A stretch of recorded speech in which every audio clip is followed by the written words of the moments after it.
जय Hind defence lovers. आज की टॉप हेडलाइंस कुछ इस प्रकार है। भारत के सोलर पावर्ड यूएवी ने प्राप्त किया एक नया माइलस्टोन। इंडियन नेवी के MiG-29 के फाइटर को हाइड्रोलिक फेलियर के कारण करनी पड़ी इमरजेंसी लैंडिंग। तेजस मार्क 2 होगा मार्च 2026 में रोल आउट। इंडोनेशिया और भारत ब्रह्मोस की डील फाइनल करने के बेहद करीब। और इसरो के मंगलयान 2 मिशन में रोबोटिक कार और हेलीकॉप्टर्स जैसी अत्याधुनिक टेक्नोलॉजीज भी रहेंगी शामिल।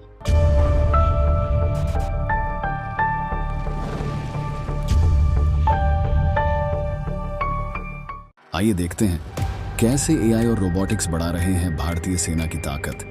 कैसा होगा युद्ध का नया चेहरा। Witness the revolution only on the defence squad super app. Download now. Bengaluru based startup जिसका नाम है new space research and technologies, तो इनके द्वारा विकसित किए जा रहे high altitude pseudo satellite platform ने एक और नए माइलस्टोन को प्राप्त किया है। और वो माइलस्टोन यह है कि अपनी उड़ान परीक्षणों के हिस्से के तौर पर एनआरटी के हैप्स प्लेटफॉर्म ने 26,000 फीट की ऊंचाई पर 27 घंटों तक लगातार उड़ान भर के एक नया बेंचमार्क बनाया है।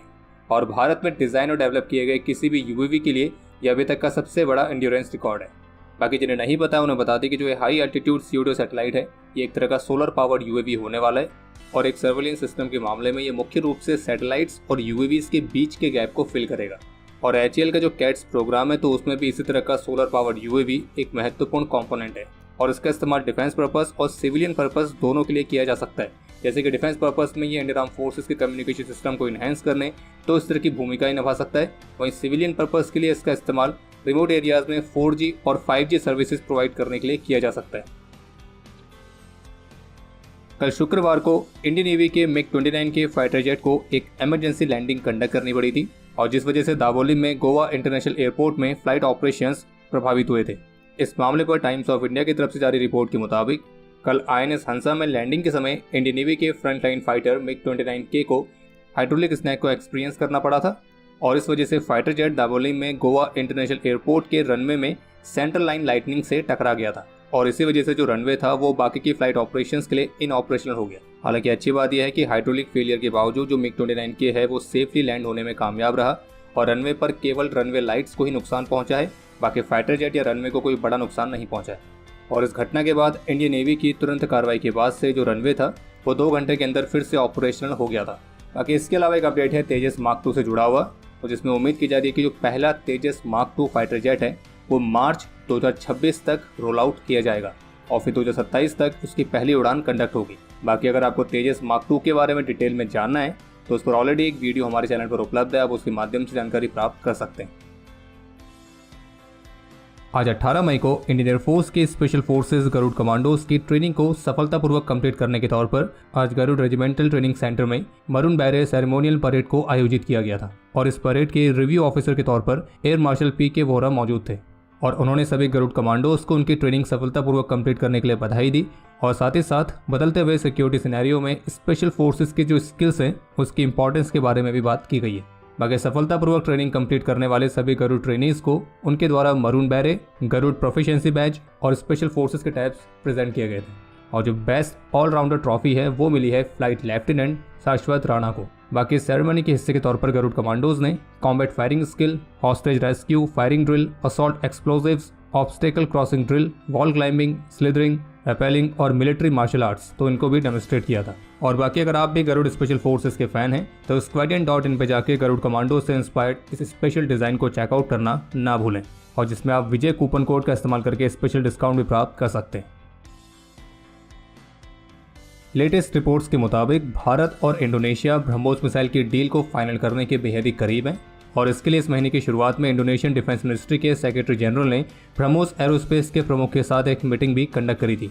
और वैसे भी ब्रह्मोस में इंडोनेशिया की दिलचस्पी को लेकर कई सारी रिपोर्ट्स बहुत पहले से ही देखने को मिल रही है और एक्सपर्ट्स का मानना है कि भारत की जो ब्रह्मोस मिसाइल है वो इंडोनेशियन नेवी की एंटी शिप मिसाइल्स वाली रिक्वायरमेंट को फुलफिल करने के लिए सबसे ज़्यादा सुटेबल है। बाकी इंडोनेशिया के साथ ब्रह्मोस वाली डील में ट्रांसफर ऑफ टेक्नोलॉजी वाले पॉइंट्स भी डिस्कस हुए हैं। हालांकि ऑफिशियली अभी ये कंफर्म नहीं हुआ है कि ब्रह्मोस वाली डील में इंडोनेशिया को ट्रांसफर ऑफ टेक्नोलॉजी वाला बेनिफिट मिलेगा या नहीं।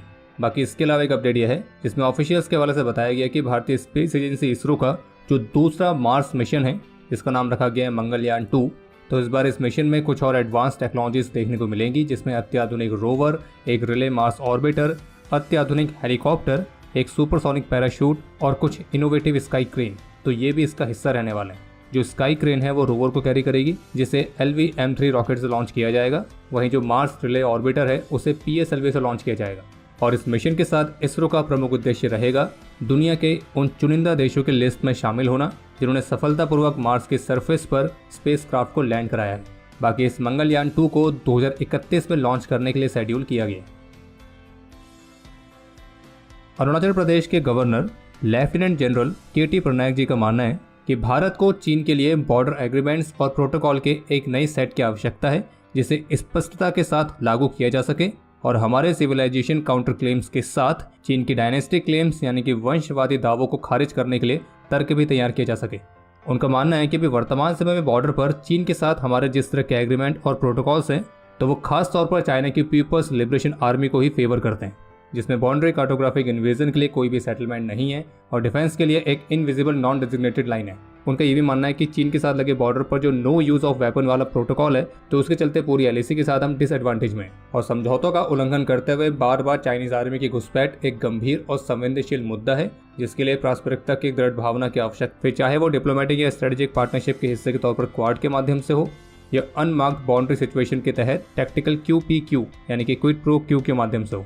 और उनका मानना है कि अब ये समय है कि भारतीय विदेश मंत्रालय और भारतीय रक्षा मंत्रालय को चीन के साथ नए तरह के एग्रीमेंट्स में एंटर होना चाहिए, क्योंकि LAC पर अभी जिस तरह के एग्रीमेंट्स हैं तो उन्हीं के चलते अभी हमारी फोर्सेस एक ऐसी लाइन को गार्ड कर रही है जो कि दिखाई नहीं देती।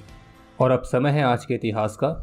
आज के दिन 2018 में जम्मू कश्मीर के RSपुरा सेक्टर में देश के प्रति अपना कर्तव्य निभाते हुए BSF के कांस्टेबल सीताराम उपाध्याय ने अपना सर्वोच्च बलिदान दिया था। आज के दिन 2010 में छत्तीसगढ़ में नक्सल्स का मुकाबला करते हुए SH रोहिणी चंद्र रॉय ने अपना सर्वोच्च बलिदान दिया था।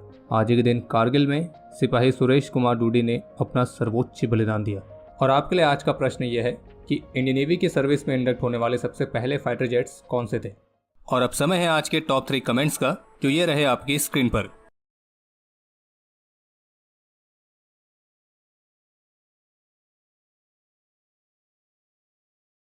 तो हमारे आज के इस एपिसोड के लिए इतना ही। उम्मीद है आपको एपिसोड पसंद आया होगा। पसंद आया तो वीडियो को लाइक जरूर करें। कोई भी सुझाव या सवाल हो तो उसके लिए कमेंट सेक्शन ओपन है। और अगर आपने अभी तक डिफेंस स्कॉट की सुपर ऐप को डाउनलोड नहीं किया है तो आज ही डाउनलोड करें और एक्सप्लोर करें डिफेंस की दुनिया को एक अलग तरह से। बाकी जल्द ही मिलेंगे नए एपिसोड के साथ। तब तक के लिए जय हिंद, जय भारत।